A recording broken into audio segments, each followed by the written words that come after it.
Hey y'all, I'm Mika. Welcome to ADHD Black Girl, and this is where we have real talk about all things ADHD, cleaning, money, life, and all the things that come with having a brain like ours. So let's get into it. Today, I want to talk about ADHD brains and why we struggle so much with money. Me and my best friend used to dumpster dive. We used to dumpster dive for coupons, and I really thought I was saving money. In hindsight, I was not saving any money at all. Couponing for me was the hunt of all of it. It was the cutting the coupons, finding the things, going to the store, getting to the register, and then getting ready to check out and saying, "I had some coupons." And then watching all those coupons come off and watch the price go from $75 to like $10. And then I was just like, yes. And then I would get to the total and then I would swipe my credit card. So no, I wasn't really saving money. Brains. That's what I didn't understand about ADHD brains. On the outside, I am over here like saving money because I'm using all these coupons, getting all these discounts, and getting all this stuff for almost free.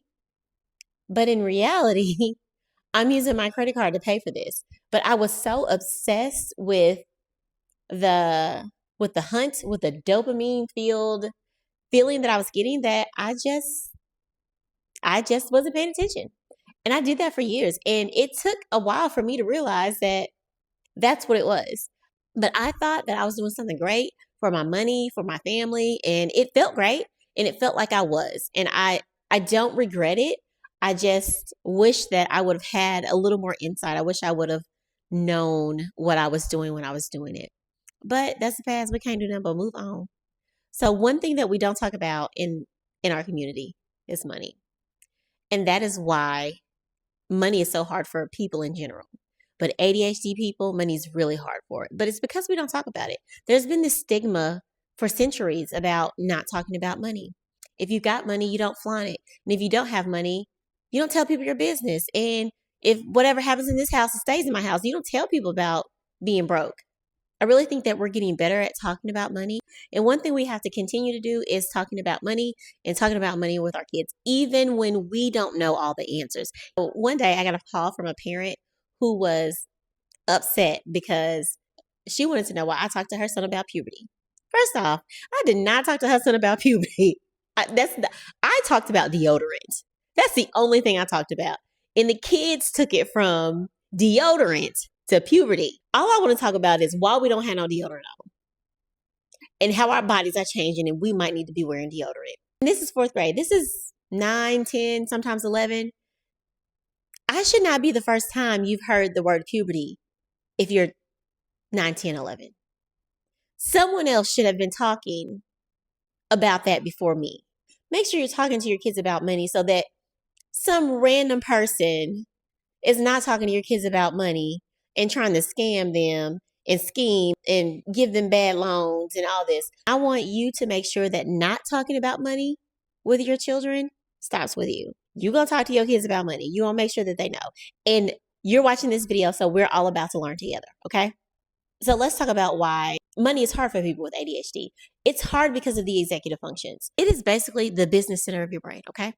It controls all the functions that help us do a task, start a task, finish a task, stay focused on the task. It helps us control how much time we're spending on a task. Like it helps with so many things. It's not you, it's your brain, and you're just going to have to figure out how to work with it. And that's why we're here, so we can build systems so that we can support our brain, so that we're able to handle money and handle things and all the things. Because all of this, this whole channel is about supporting your brain in the way that your brain works and not trying to work against it. And that's what we're going to do with money. If you have ADHD, you know your brain does what it wants to do when it wants to do it.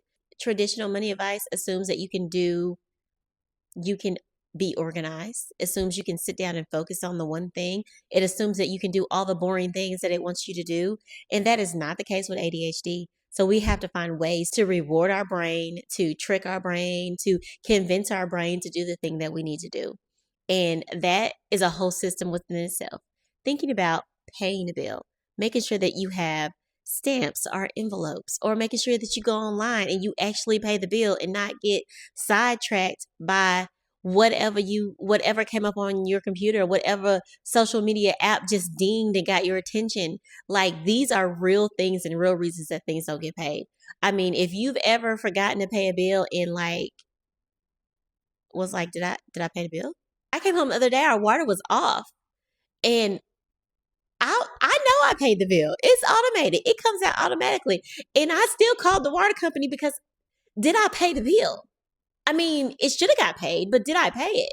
Because it's still a worry for me, even to this day, even though I have a system that supports it, and they were doing work down the street on the pipe, so that's why the water was off.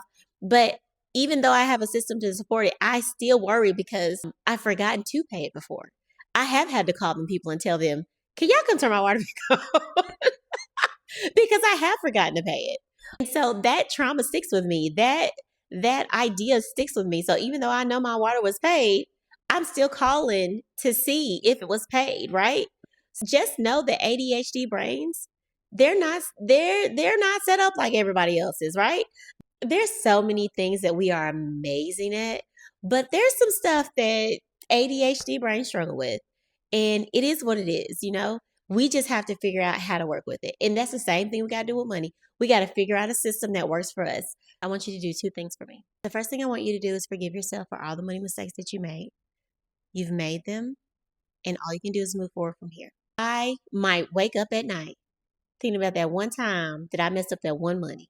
Let it go. Get some good sleep tonight. Let it go.